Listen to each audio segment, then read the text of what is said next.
matinale Tocsin, 7h30, 9h30, à la volée.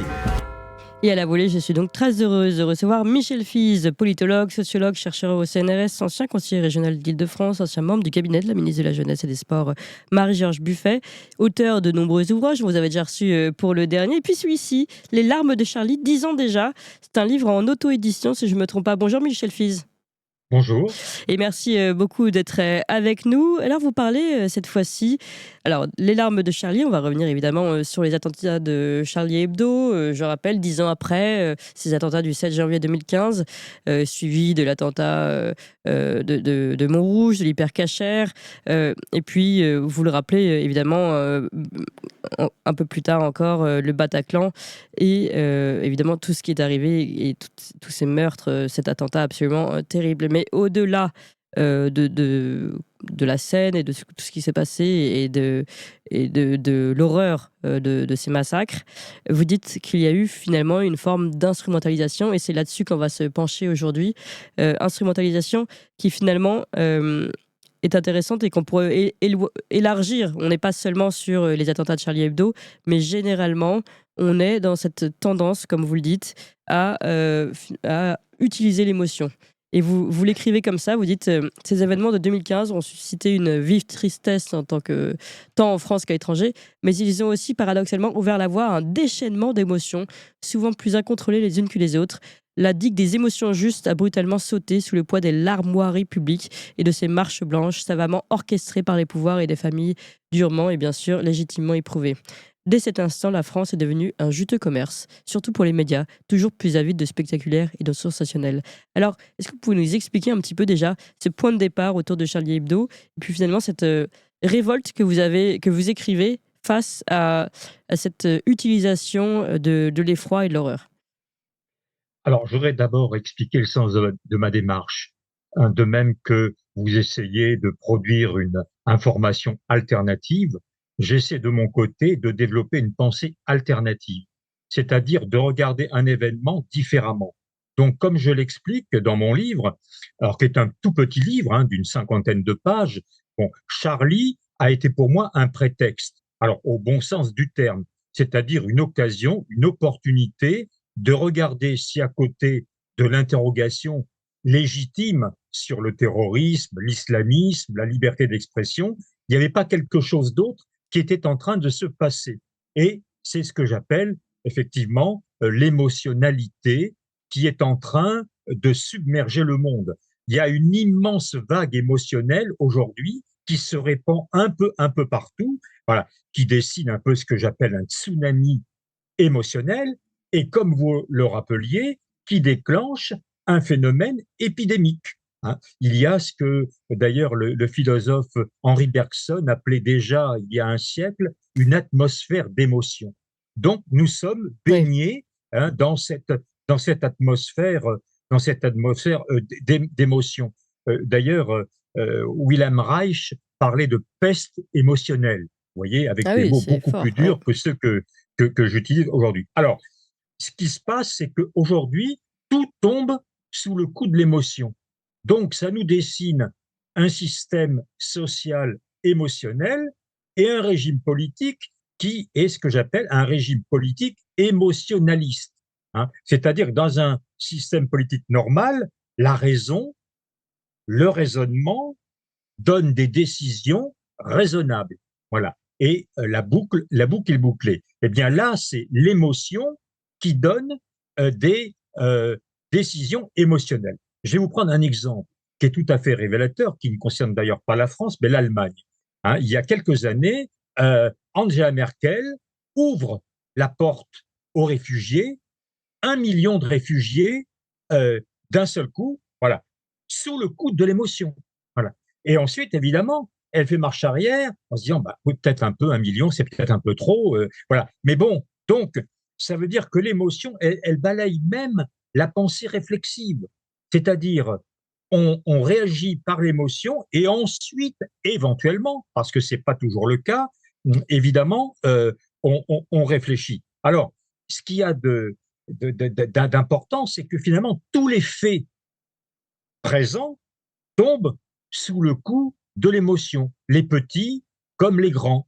Donc, une catastrophe nucléaire, pour prendre cet exemple, eh bien aujourd'hui est alignée sur le fait, par exemple, du retour de 3 otages libérés par le Hamas. Bon, tout ça est mis au même niveau et prend la même valeur. Et comme on n'en a pas assez, hein, eh bien, on crée des faits émotionnels du passé. Et ça s'appelle la commémoration. Donc, on commémore à tour de bras, on fait même la commémoration de la commémoration. Hein, je raconte dans mon livre, en 2002, je me trouvais à Paris et je vois, hein, pour la libération de la capitale, voir un immense défilé. Et je me dis, mais tiens, 2002, mais c'est pas un chiffre rond. On n'attend plus le 50e, 60e, 70e anniversaire. Ah non, 2002, voilà, 2002, 2003, 2004. Voilà. Donc, il y a cette espèce de soif, d'émotion. Alors, avec évidemment une théâtralisation, hein, qui nous vient d'ailleurs, puisqu'on cherche parfois l'origine d'un phénomène. Je crois que l'origine, c'est l'affaire Dutroux en 1996, parce que l'affaire Dutroux a donné lieu à la première marche blanche, à ma connaissance, et les marches blanches qui, depuis cette époque, n'ont jamais disparu de l'espace public.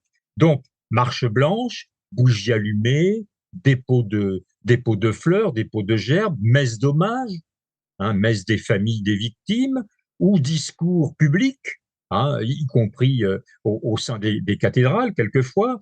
Euh, voilà, donc c'est ce que j'appelle une sorte d'exhibitionnisme de l'émotion. Hein. Alors, entendons-nous bien, évidemment que quand on vit un drame personnel, on a le droit d'être ému. Hein. Bon, je le serais pareillement Bien dans sûr. une Là, vous parlez du même rôle des situation. médias et du rôle des politiques au-dessus ou à côté, on va dire. Ouais. Voilà. Donc, c'est ce que Serge Tisseron appelait l'extimité, c'est-à-dire toute une série de phénomènes qui étaient gardés dans son intimité parce qu'effectivement, un deuil, on voulait le faire entre soi. D'ailleurs, on voit bien que des familles de victimes sont très gênées par cette espèce de mise en spectacle et qu'elles voudraient bien être tranquilles dans leur coin pour faire leur deuil. Donc, il y a toute une série de faits qui sont sortis de l'intime pour entrer dans l'espace public. Voilà. Et donc, par cette ritualisation que j'explique donc plus longuement dans mon livre. Ouais, ouais. Et ce qui est intéressant là, d'ailleurs, j'ai beaucoup de réflexions par rapport à ce que vous dites sur le chat. Et certains nous disent, oui, mais on a l'impression que les gouvernants, les gouvernements n'agissent pas avec émotion. Et ça, c'est une autre question en fait. Ce qu'on est en train de dire et ce que vous êtes en train de décrire, c'est qu'ils utilisent l'émotion, comment dire, la capacité de s'émouvoir du peuple pour avoir des réactions rapides qui iraient dans leur sens. En revanche, ont-ils eux-mêmes une sensibilité, une émotion par rapport à ce qui se passe? C'est encore un autre sujet, Michel Fize. Alors moi, je dirais, il faut peut-être utiliser un autre terme. Hein. Donc, je maintiens tout ce que j'ai dit. Ce sont bien des décisions émotionnelles, mais qui peuvent, dans un certain nombre de cas, s'agissant des catégories les plus en difficulté, manquer d'amour. Voilà. Manquer d'amour et d'empathie. Oui. Parce qu'encore une fois, pourquoi est-ce qu'on tombe sous le coup de l'émotion? Eh bien, parce que on vit, chacun d'entre nous, dans une grande solitude. Donc, on a besoin, hein, c'est la fameuse parabole de Schopenhauer, des porcs épics, hein, on a besoin de se rassembler, de se rapprocher des autres, pas trop quand même, hein, pour pas être, comme je dirais, contaminé par les autres, hein, parce que on se méfie quand même aussi un petit peu des autres. Voilà. Et puis,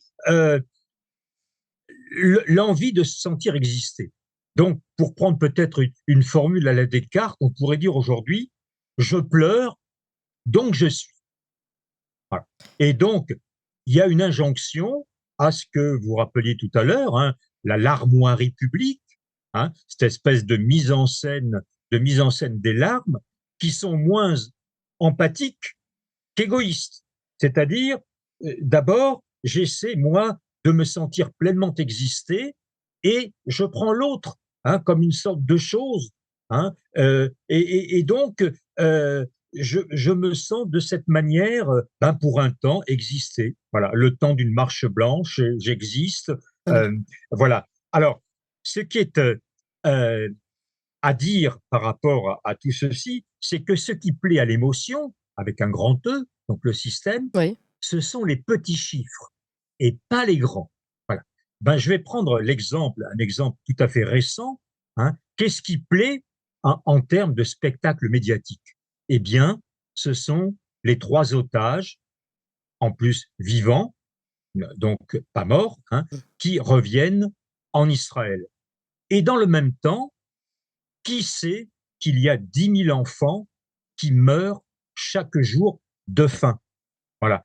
Bon, donc, les milliers, voire les millions de morts de faim, de guerre en Ukraine, en Afrique subsaharienne, à Gaza, hein, tout ça n'intéresse pas. Voilà. Et l'émotion est évidemment d'autant plus forte qu'on est plus proche culturellement, socialement, religieusement de l'événement. Par exemple, évidemment, on est plus attentif au sort d'un réfugié ukrainien, hein, voilà, bon, blanc, euh, euh, chrétien, Caucasien. voilà, que d'un jeune Syrien ou d'un jeune Gazaoui ou même à la limite d'un jeune Israélien. Donc l'émotion, elle s'appuie sur cette Un référentiel, oui. complicité culturelle. Voilà. Donc évidemment, on s'apitoie davantage pour ceux qui nous ressemblent que Alors, pour ceux pour lesquels on est extrêmement différent. Michel Fils, j'ai beaucoup de questions parce que, alors, vous avez dit beaucoup de choses. D'abord sur les petits chiffres et les grands. Ça relève d'un élément que beaucoup qui manipulent l'émotion connaissent. C'est-à-dire que finalement, on doit rester dans des éléments qui paraissent compréhensibles pour l'homme. Euh, je ne me rappelle plus exactement de la théorie, mais vous pouvez peut-être nous la donner.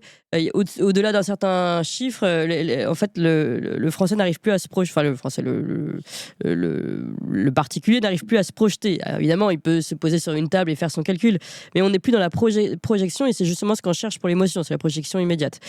Donc, voilà, il y a déjà cette question des petits chiffres et des grands, et ceux qui manipulent l'information connaissent parfaitement cette théorie du petit chiffre. Alors, première chose sur laquelle il faut qu'on revienne. Deuxième chose, vous avez dit, finalement, cette émotion, j'aimerais bien qu'on revienne sur ceux qui la manipulent et dans quel objectif.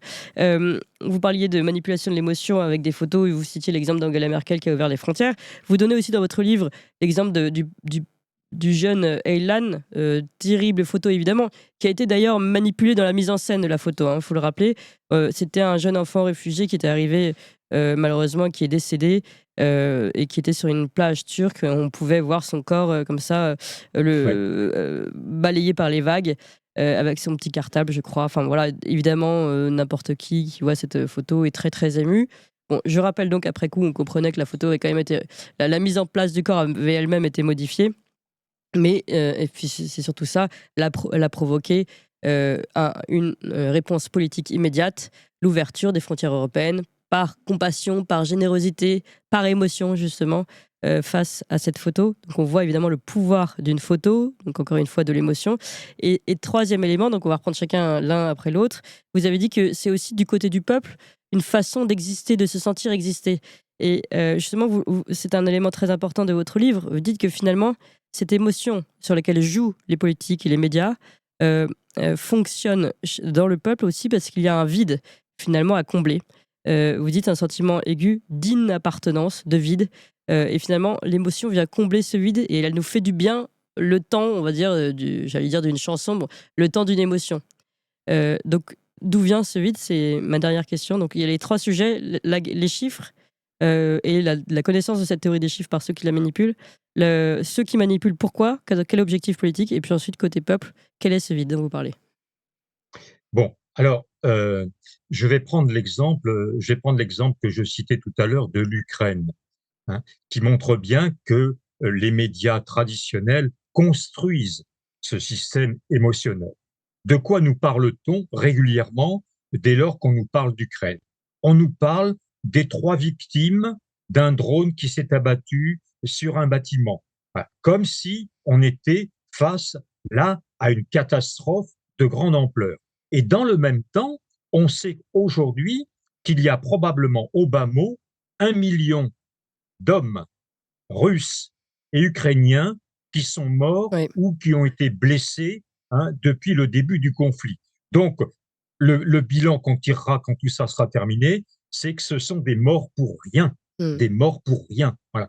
Bon, de même qu'à Gaza, on se rendra compte que ces personnes sont mortes pour rien également. Alors, là où on voit effectivement le côté, je parle d'une chose, mais je ne parle pas d'une autre. Donc, hier, on a eu le spectacle du retour des 3, pas 30, pas 300, 3, Oui. 3 otages. Voilà. Et dans le même temps, avec le cessez-le-feu à Gaza, il y a des milliers de Gazaouis qui vont retourner chez eux, qui vont Mm. rentrer. Est-ce qu'on en a parlé? Non, Non. on n'en a pas parlé. On n'en a pas parlé. Voilà. Tout ça est extrêmement loin.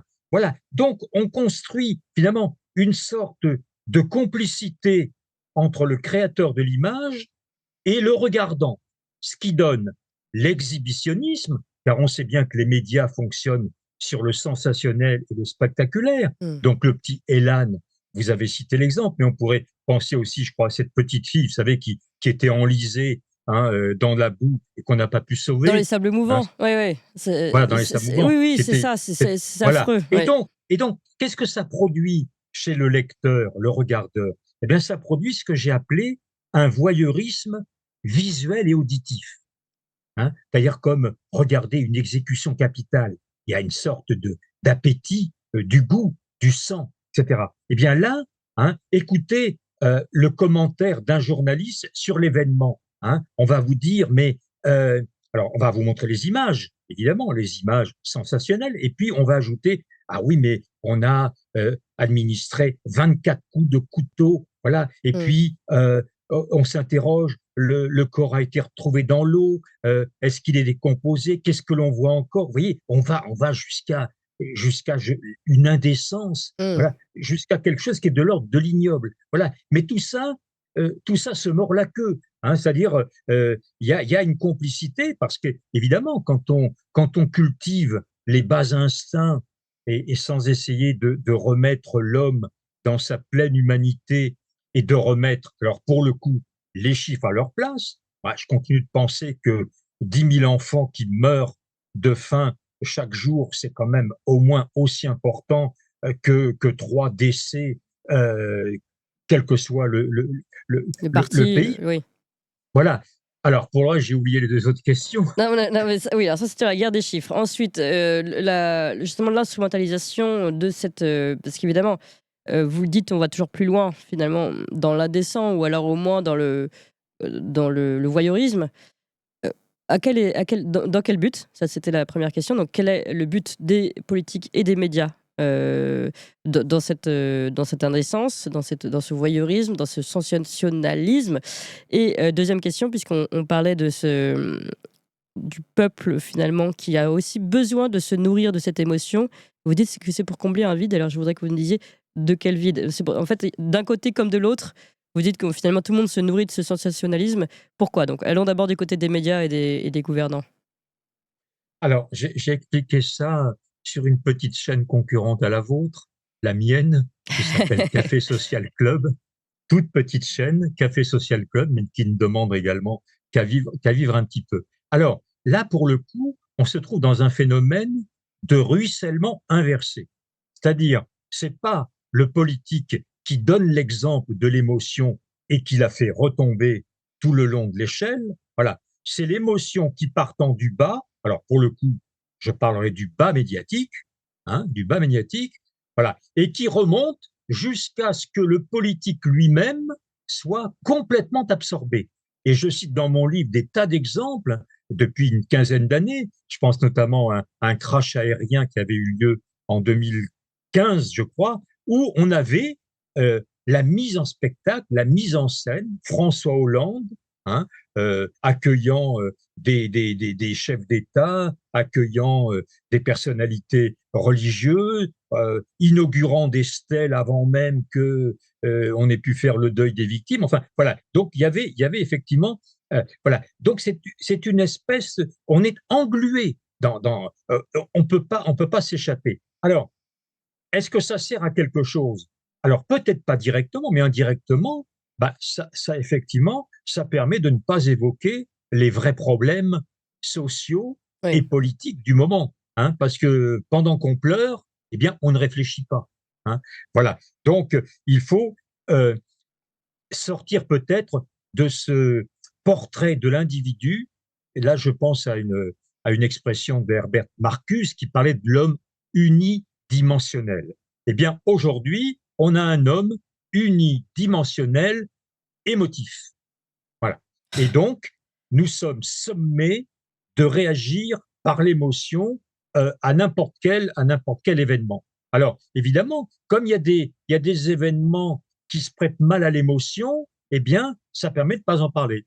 Prenez la réforme des retraites. Exactement, oui. Bon, la réforme des retraites, c'est un système, c'est des règles, voilà. Donc, Oui, il n'y a pas de belles images sur la retraite. on va pas pleurer sur un système de retraite. Sauf que si on regardait des personnes qui vivent avec 300 ou 400 euros par mois, hein, peut-être que la retraite pourrait donner lieu aussi à un spectacle émotionnel légitime. Alors, c'est pour ça que je conclus en disant, attention, il ne s'agit pas de tuer l'émotion, il s'agit de pouvoir, d'un côté, exprimer les émotions positives, agréables, mais de l'autre, il faut contrôler davantage des émotions négatives, désagréables, qui sont souvent des émotions par rapport à des événements morbides, voilà, pour réhabiliter, et je crois que vous en parliez en introduisant cet entretien, pour ne plus mettre en avant que les émotions justes. Voilà. On a le droit de s'émouvoir de la mort d'un proche, on a le droit de s'émouvoir, je pense aux animaux parce que je suis un grand amoureux des animaux et je sais combien le deuil d'un animal est une tragédie pour beaucoup et notamment des personnes très âgées. Voilà de l'émotion juste. Voilà. Mais l'émotion, il faut faire comme on apprenait aux enfants. Voilà. Maîtrise tes émotions. Voilà. Hein, vous voyez, on disait en même temps, ah, attention, 7 ans, tu es dans l'âge de raison. Donc maintenant, hein, il faut effectivement que tu contrôles davantage tes émotions. Vous voulez dire que Donc, notre gouvernement, notre président n'a pas passé l'âge de raison? alors, on va pas revenir sur notre portrait psychologique du président, mais il est évident qu'il y a chez lui, maintenant ça me paraît évident, une sorte d'immaturité au moins politique. Euh, il aura laissé un bilan extraordinaire. Il nous aura fait fâcher avec tout le monde dans le monde. Hum. On est fâché avec tout le monde. Voilà. Donc, il y a pas de diplomatie. Voilà, parce qu'encore une fois, une diplomatie, c'est le résultat d'un raisonnement, donc d'un projet, d'une ambition. Voilà. Quand on est simplement dans le problème avec l'émotion, c'est que c'est la réactivité. Donc, on passe son temps à L'immédiateté, réagir oui. à un phénomène, et pour le coup, on prend plus le temps de réfléchir. Voilà. Donc, il faut réconcilier raison et émotion. Hum. Voilà. C'est pas l'une contre l'autre, c'est l'une avec l'autre dans un savant dosage des deux. Un conseil qu'on pourrait donner aussi, justement, donc, à nos médias, mais aussi à ceux qui nous gouvernent. Alors, vous dites réconcilier la raison avec l'émotion. Je voudrais justement, vous dites que on est dans l'ère du vide et que cette émotion nourrit, finalement, semble nourrir un temps, certainement de manière illusoire, notre population. Pourquoi? C'est quoi cette ère du vide dont vous parlez? Eh bien, c'est le résultat de ce que j'ai appelé l'individualisme triomphant, hein, qui place l'individu seul face à lui-même, qui doit tout construire, sa grille de valeurs, ses projets, qui ne reçoit rien en héritage puisque on ne transmet plus grand-chose, hein, comme le disaient mes collègues sociologues autrefois, hein, c'est le temps des expérimentations, donc on expérimente.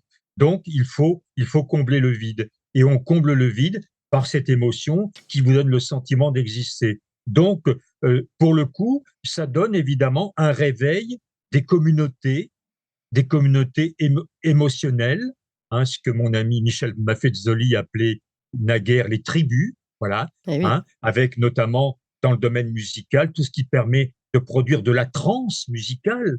Hein, quand on est dans des grands spectacles musicaux, hein, eh bien, on se sent vibrer. Voilà, donc il y a peut-être derrière tout ceci une panne de sens. Voilà, nous sommes dans des vies vide de sens, où on ne sait plus dans quelle direction aller. Et puis, je crois que il faut réconcilier, justement, puisque l'individualisme est bien coupable, il faut le réconcilier avec un certain solidarisme, avec une certaine entraide, hein. Remettre en place, et c'est aussi le rôle de l'éducation nationale, l'empathie, voilà, le soutien à l'autre, voilà, et ne pas agir uniquement pour soi. Oui, Michel Fils, pour finir, puisque j'aime bien aussi parler des belles choses. Vous parlez justement du retour qu'il faut, vous promouvez le retour de l'émotion juste face à l'émotion négative. Et il y a quelque chose, c'est vrai, moi, qui me marque beaucoup. Je pense que je suis pas la seule et je pense que beaucoup ici sur Toxin sont d'accord. Justement, on ne cherche plus le beau, par exemple. Que ce soit en ville, on le voit avec les ZFE ou pas, avec d'autres choses, avec le bâtiment, avec l'architecture.